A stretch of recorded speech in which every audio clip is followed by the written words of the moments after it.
કર્મચારીને ધમકી આપનાર પીએસઆઈ ઝડપાઈ ગયો છે। સુરતની પાલ પોલીસે મહારાષ્ટ્રના પીએસઆઈને ઝડપી પાડ્યો છે।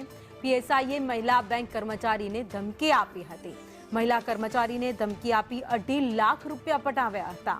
તો મુંબઈ ક્રાઇમ બ્રાન્ચના નામે ધમકી આપી પૈસા પડાવ્યા હતા। જો કે પોલીસે ઘટનાની જાણ થતાં તપાસનો ધમધમાટ ચલાવ્યો અને પીએસઆઈની ધરપકડ કરી લીધી છે।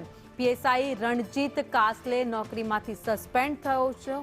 તો પીએસઆઈનો વિડીયો પણ સોશિયલ મીડિયામાં વાયરલ થયો છે।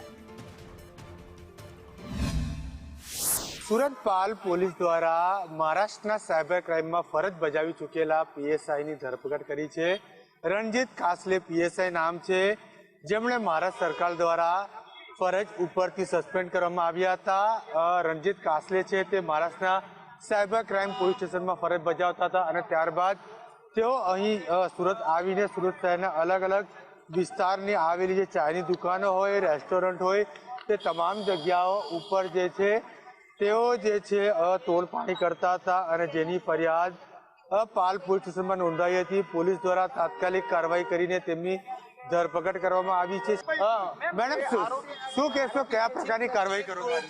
હાલ અમે એને કોર્ટમાં હાજર કરવા માટે લઈ જઈ રહી છે। આગળની કાર્યવાહી માટે આપને કહી દઈશું। કયા પ્રકારનું કાર્ય કર્યું હતું?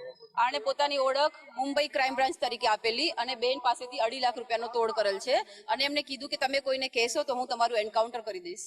બિલકુલ, આ રણજીત કાસલે જે છે તે મહારાષ્ટ્રમાં સાયબર ક્રાઇમ પોલીસમાં ફરજ બજાવતા હતા અને તેઓ જે છે તેમના દ્વારા એક જે પાલ પોલીસના હદ વિસ્તારમાં ચલાવતા ટી પોસ્ટ છે તેમની જે મહિલા છે તેમને મહારાષ્ટ્રમાં ડીસીબી ક્રાઇમ બ્રાન્ચ તરીકે ઓળખ આપી હતી અને તેમના દ્વારા તેમની પાસેથી રૂપિયા 2.5 લાખની માંગણી કરવામાં આવી હતી।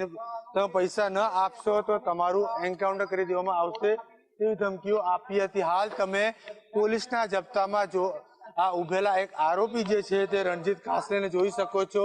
હાલ પાલ પોલીસ દ્વારા તેની ધરપકડ કરી આગળની કાર્યવાહી હાથ ધરવામાં આવી છે।